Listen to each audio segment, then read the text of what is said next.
everybody. Hi, everyone. Welcome to the very first podcast to do Game of Thrones Spoilercast. Spoilercast. That's what we're tentatively naming it for right now. It's a spoilercast. It is what it is. Right. It doesn't need a fancy title. What happens is every week we watch Game of Thrones, and then every week we talk about what happened on Game of Thrones with use. With use. Use the audience. And what we think's, well, not thinks of what's going to happen, because you obviously already know what's going to happen. Yeah, we're starting. Season 3, Episode 1 is out. Season 4, bitch. Season 4, Episode 1 is out.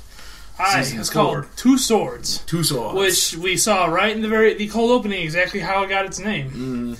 Two Swords. They reforged Ned Stark's infamous beheading sword into two smaller, less awesome swords. I think it was called Ice, but I think it's called Frost, if I remember No, correctly. it's Ice. Is it Ice? It is Ice. Is it Ice? Okay, so they reforged Ice into two swords. It's no longer Ice, baby. And one was given to Jaime Lannister by his father. Yes. We don't know where the other one's going yet. I know. Well, you know. But there's going to be a lot of I knows in this. I think from now on, I'm just going to shut up if it's happens in the book. Yes, they have not. We have not seen yet who gets the second smaller sword. It is smaller, but that's all I know. I thought it was maybe Tyrion, but I was obviously shot down from it being that person by the person who knows who it's going to. Well, come on. Why would he give Tyrion anything? That's true. That's very true. He hates Tyrion. But he hates everybody. That's the big thing. Jaime is back in King's Landing. Yep. Jaime's being the boss. I like the haircut that they gave him. Yeah. I'm especially fond of the hand, even though it's in a weird position. Yeah. He lost his hand last season on his way back to King's Landing with Brienne of Tarth. Yeah, he got his hand choppy. He chopped off. Kai and Ty caught him. I like the demographic with him and his sister. The demographic? Well, not the demographic, but what they're doing with him. Okay. I was expecting it to be full on, just like, oh, you're home, Jaime. I don't know why I thought that. Yeah, it's like, have you not been watching Cersei? Right. Yes. 3 seasons. But it was straight. She's never lovey-dovey. She's cold. She's cold. She's cold as ice, and she's willing to sacrifice their love. Nice. Very nice. Ba-ding! But yeah, no. I'm interested to see where that's going to go. Yeah, she is just. Like, even Jaime, who's Mr. Cool and Collected, was fucking shocked. He was like, what the fuck? This whole episode, constantly, just fucking shocked Jaime. I think he was away from the capital so long, spending time with, like, less ruthless people. That's right. That I think he kind of lost his edge, or he saw what it was like living with normal people, and he kind of got accustomed to it. Right. Because he got back, and it's like, his dad's being a bitch, his sister's being a bitch, his son's being a bitch. The only person that's being decent to him is Tyrion. Right. Because Tyrion's always been the only one that was always decent to him. So. Yeah, him and Joffrey, the whole thing with the book. Yeah, it was amazing. Like, where's all your accolades? Oh, there's still time. There's still time. You're 40 and you have one hand. You're 40 with one hand. Yeah. Like, I'll use the left. Yeah. It's just like, wow. It's like, fuck off, Joffrey. You've never done shit. I saved this city. No, Tyrion saved the city. Right. So that's what's going on with Jaime. Brienne is actually, speaking of Brienne of Tarth, she's getting involved. Yeah, in the Martell side. Right. Because, she was like Renly's number one fangirl. She was. Right. So she still sees Marjorie as the true queen, and Renly as the true king. And so she had like some unfinished business there with the Tyrells. Mm. So that was kind of nice. And then she was with Joffrey talking about Sansa and, his vow that he made to Catelyn Stark when she released him. Right. Reminding him that just because she's dead doesn't mean the vow doesn't exist. Right. You swore to keep them safe. Mm. So it'd be interesting to see, because we know Jaime. We know he's honorable. And we know that the only vow he ever broke, he didn't break lightly. Right. He broke his vow and killed the king because the king was going to burn down the city and everybody inside of it. Right. Rather than let it be captured. So he took preemptive action to save the lives of millions. Right, basically. So, it's really interesting to see. I want to know where Jaime's going to go now. Mm-hmm. Everyone pretty much fucking hates him. Yeah. Except for Tyrion. Like Tyrion and Brienne and like a handful of others. Like, I doubt Littlefinger hates him. Littlefinger probably still sees him as an asset. Right. He wasn't in this episode. No. There was a lot. He sailed off at the end of last season, didn't he? Yeah, he's off courting Catelyn's sister. Okay. The queen, the Lady of the Vale. Right. Lysa. and her son breastfeeding Robin. Right. So, yeah, Littlefinger is off. He's supposed to court her and marry her and then bring the Vale in under the Lannisters' control. Right, I gotcha. So we haven't seen him since then. And then, of course, Tyrion is married to Sansa now. Yep. Which I don't know if Littlefinger likes that too much. No, probably not. I'm betting probably not. We haven't seen that yet, or that reaction yet, but I'm pretty sure he's not going to be happy with that. It is interesting to see. Well, Tyrion has always been kind of a kind soul at heart, so he's camouflages himself a lot. Right. Like he's intelligent, he's witty, he's cunning, but yeah, he does have probably the most gentle heart of anyone in his family. Although I'd say Jaime maybe has a bit of a gentle heart too, but in a different way. Right. But the two of them clearly have the most nobility.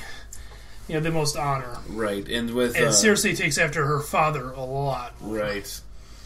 Definitely. But we got to see Tyrion waiting out on the King's Road for the Dornish delegation to arrive for the wedding. The royal wedding. What's his name? Well, originally it was going to be like the High Prince of Dorne, but he is in poor health, so he sent his second son, Oberyn, who's also known as the Red Viper. The Red Viper. And you want to talk about you want to talk about an introduction to a character. I'm really excited to see more about this, especially after what you've told me. Yeah, a little bit more about him from the books. A little context of who he is and his cadre of bastard daughters called the Sand Snakes. The Sand Snakes. Who are basically his personal fighters and assassins. And he also kind of seems to want the Lannisters all dead, so... That already points in his favor. Except Tyrion. He really didn't seem to care. He really seemed to be okay with Tyrion. Right. And Bronn, but everybody likes Bronn. Right. So. Of course, everyone loves Bronn. Excuse me. Especially a man that likes his whores. So and Oberyn has a reputation for having fucked half the kingdom. And they didn't say half the women. They just said half the kingdom, as we saw. He's not picky. Right. He's not gender specific. Put it that way. If you're pretty, he'll fuck you. So... That was cool, though. The little moment with you hear someone singing the Reigns of Castamere, and he walks in and stabs him through the wrist while the guy's reaching for his sword. And it's just like, oh, damn, ouch. And then Tyrion walks in, he pulls the blade out, and he's like, He's like, oh, okay, so what did I walk into? He's like, there's lots of veins in the wrist. You might want to... You can either go get help for your friend, or you can watch him die. Right. Because I'm going to pull this sword out one way or the other. And, the reason why he hates the Lannisters is because his sister was killed. Yeah. Or, well, he thinks, they didn't prove it, but they heard rumors that his sister was killed by the Mountain on Tywin's order. So his sister was the wife of Rhaegar Targaryen, the guy who then ran off with Ned Stark's sister, and therefore causing Robert Baratheon, who was supposed to marry her, to rebel and attack. Right. So the rebellion basically came about because Rhaegar ran off with Ned Stark's sister, but his actual wife was a Martell, and they had kids together. Right. And then when the Lannisters sacked the city, they killed the kids, and then the Mountain raped Oberyn's sister, and then literally split her in half with his broadsword. Right. So he wants. He's there, and him being there tells everybody exactly what the fuck is going on. Right. Like the Martells. He even says, the Lannisters are not the only ones that pay their debts. Right. So his presence in the city alone is enough to let everybody know that shit is fucking on. Yeah, shit's going down, and I cannot wait. It's not. They've not forgotten what happened. Yeah, they just because they're not in open rebellion against the Lannisters doesn't mean they're with the Lannisters. Right. And they've even when this is more history from the books. Even when the Targaryens were in charge, Dorne was never. They weren't subjugated. Everybody else was subjugated. Dorne were treated as equals because they were the only people that could actually hold off the Targaryens, right? Because of their use of their terrain. And the Targaryens never conquered Dorne. They married Dorne into the kingdom. Right. Dorne was like that last holdout that they could not conquer through physical means. So instead, they compromised and they married. They elevated Dorne to the same level as them by marrying into the families together. Right. So that gives you an idea of just the kind of pride that Dorne has. Right. And we haven't seen them because they didn't give a fuck about what was going on. They didn't like Baratheon, they don't like the Lannisters, and everybody kind of just left them alone. Right. But you saw in season 2, Tyrion was like, okay, we need to ally Dorne, so we're gonna marry, the princess Myrcella to Dorne, to one of their princes, to keep that from becoming a thing again. Right. Because Tyrion's the smartest person pretty much on the planet. Pretty much, yes. And he recognized that what was good for the Targaryens is good for the Lannisters. Right. So, yeah, definitely. You can't conquer Dorne, you can't subjugate Dorne. You have to flatter them, and you have to basically play nice with Dorne. Right. But then here Dorne, instead of sending the royal prince, the guy who's in charge of Dorne, they send the son who basically has the reputation for being a wild card. Right. Because that's how Dorne rolls. They don't have to play by the rules. Exactly. And you saw Tyrion and everybody else, it's like, well, we have to play nice with him. We have to be, polite, and we have to give him all the respects, because we can't afford to fuck with Dorne. We can't afford to fuck with him, right. So that's really going to be interesting to see how that plays out. Yeah. What else? How about we go across the sea to Daenerys? We can go across the sea. We'll do that. Yeah, we'll go Daenerys Targaryen, mother of dragons. Her babies are growing up. They are growing up. And they're starting to become feisty juveniles. They're like teenagers now. They're like yelling, and then snapping at her, and they're getting into fights. Right. It's going to be...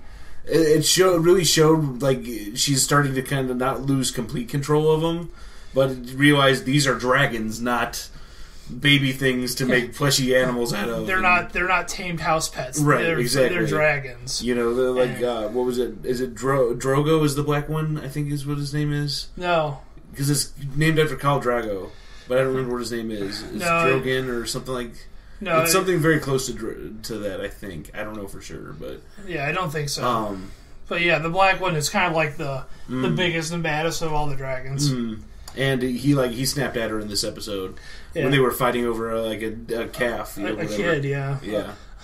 A big, and it looked like it was a tiny little thing. And it's like it was a lamb, kid, or a sheep kid. And it's like, wow. They were big. Right. Because it was the green and the white one brought it back, and they were kind of fighting it over in the air, and they dropped it, and then the black one was just going to take it away from them, and she tried to, play peacemaker, there's enough for everybody. All you kids got to share, and it turned around and, snapped at her. So, yeah, it's really...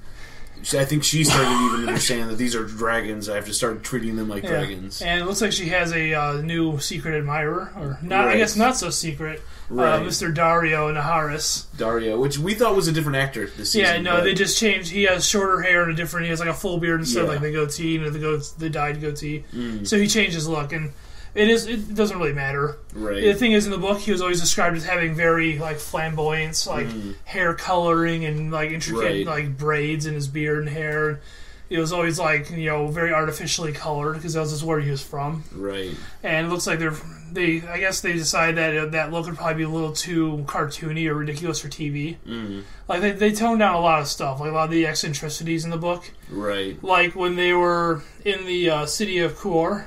The fashion there was women would wear a toga or a sash, or whatever, that always had one breast revealed. And that was the fashion. All the noble women did that. They obviously didn't do that in the show. Right. Because it wouldn't translate through TV the same as the book, where you can get context on it being the fashion, and you can get kind of the history. Right. Same thing with this guy. He has the wild hair, but they explain it more in the book. You can't really do it in the TV show without killing momentum. Right, exactly. So they gave him kind of more just natural, sellsword, kind of rugged dude look.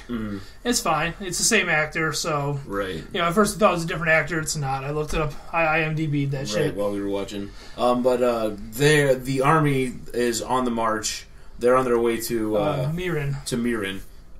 And they're hitting the mile markers. Marine, whatever. I think it's... Meereen. Meereen. Okay. Yeah, I think it's Meereen. I'm embarrassing myself here. I should know how these are pronounced. I think it's Meereen. But they're on their way to... It's the biggest slave city. Yep. It's the capital of Slavers Bay, basically. And there's, dead slaves at each mile marker pointing the way? Yeah. That was really... that was in the books, too, and it was always one of those really unsettling things. To see it, the little girl, she had, her one hand crossed over her chest, nailed to her chest, and the other arm was up on a crucifix, and with the finger extended, pointing down the road towards Meereen. Right.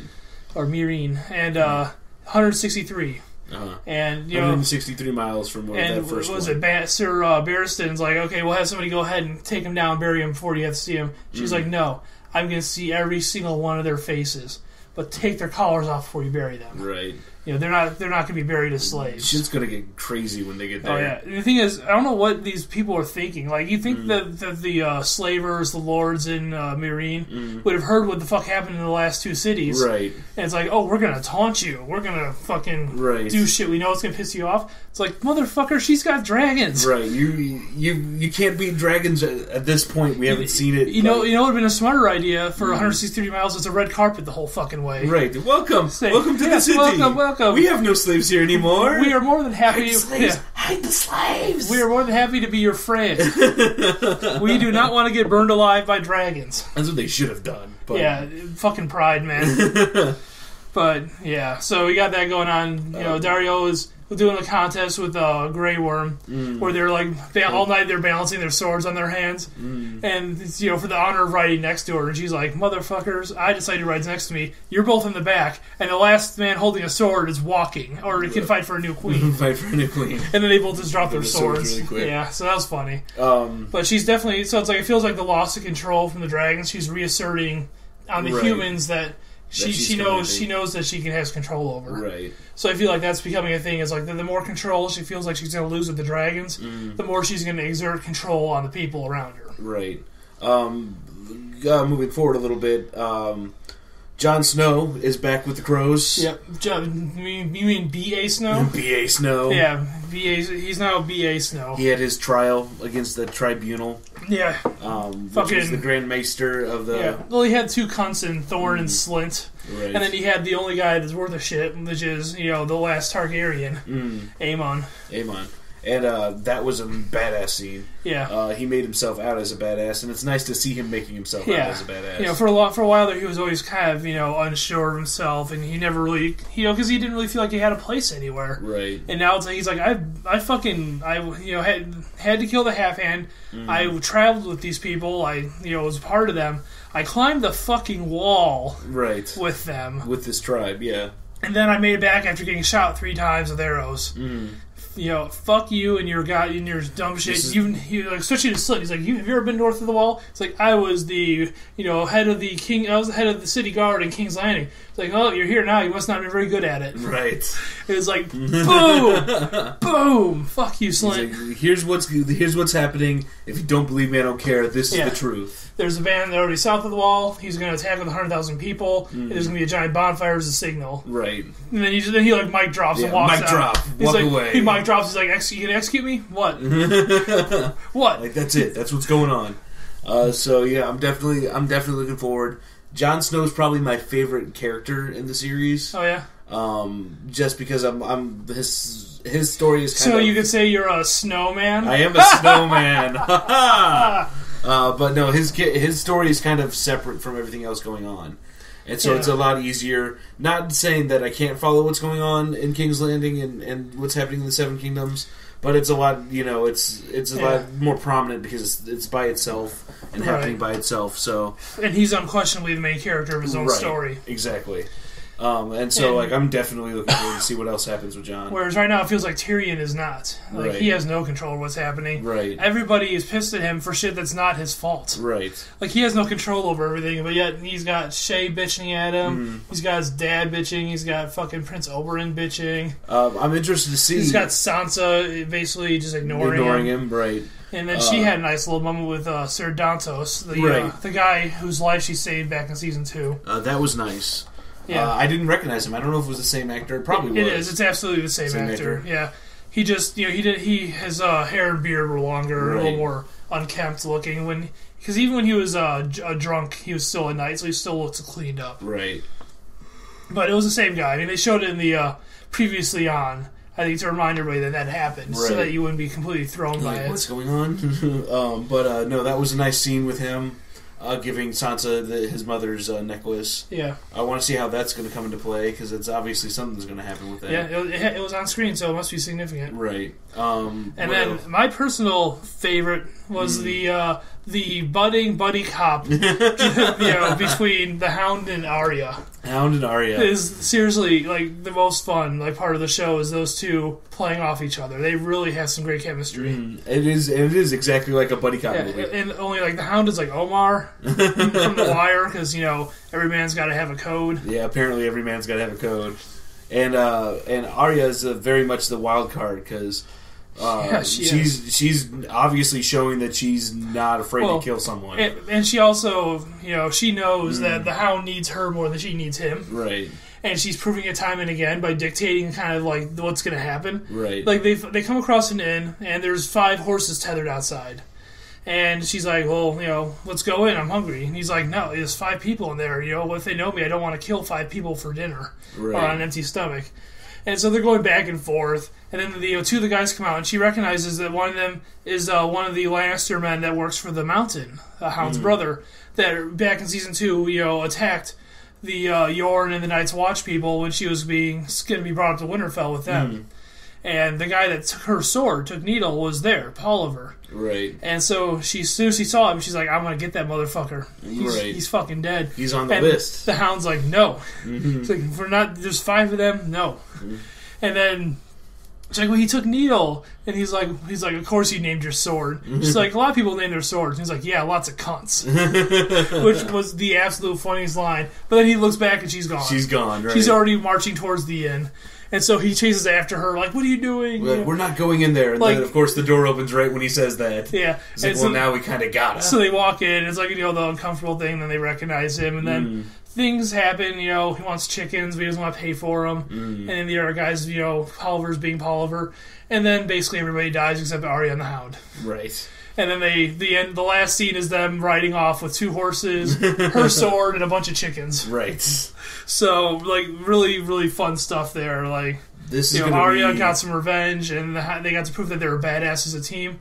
And also, it kind of resolved a little bit of the trust issue because she wanted her own horse because she had the ride, so she wouldn't have to ride with him. Right. But he's like, I know you. You're just going to ride off. I'm not letting that happen. You're my meal ticket. I'm going to sell you to your aunt in the Vale, and then you can use some of her money to get yourself a pony. Right. But then after she saves his life by stabbing 2 people and killing Polliver, and so she has her own horse. Right. So she's got her own horse now. And she's sticking with him because she needs him as much as he needs her. Well, I think she realized there's no point going alone. Right. Where else does she have to go? And if someone else recognizes her out on the road by herself, then she's, it's a hell of a thing to have the Hound with you. Right. So I think they kind of nice thing is each other right now. I think she realizes that as long as she's with him, they're going to notice him before they notice her. Right. She's just some dirty kid. Right. But he's the fucking Hound. Right, everybody knows the Hound because he's got the scars. You know who he is right away. So it's almost for her. It's like what she learned from Jakar. She's hiding in plain sight with him, right? Because nobody's going to take a second look. Even Polliver, she had to remind him who she was before she killed him, right? Because she's just so inconspicuous and she's so unassuming on her own. So it's good. It's like active camouflage. Right. She's riding with one of the most notorious people in the entire 7 Kingdoms. Right. We didn't even talk about the cannibals. We didn't talk about the cannibals. The Thens. Right. We got to meet the Thens finally. One of the more notorious tribes beyond the wall, and they are cannibals straight up. The whole time he's talking about good meat south of the wall, how it's all fattened up. And you're thinking, oh, you got some cows or you got some like goats. That, right. And then there's a fucking human arm on the spit over the fire. Well, he talks about how the crows are just sitting there getting fatter, more marbled. And I'm like, it's kind of really weird that he used marbled. Yeah.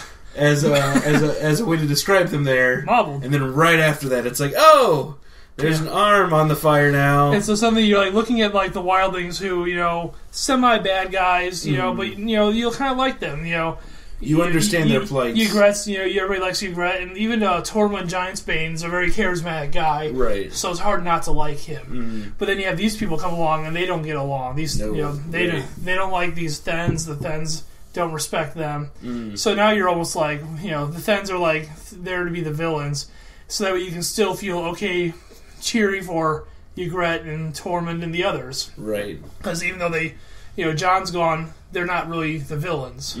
But now you got the Thens. They're the fucking villains. Right. So you can despise them and still feel something for the other guys. Right. So you've got we know we have a group of guys that are just bad guys. Yeah. So they're fucking cannibals. They don't get any worse. Exactly, yeah. They eat people. It's a good strategy surviving north of the wall where resources are scarce, but it's still fucking disgusting. Right, exactly.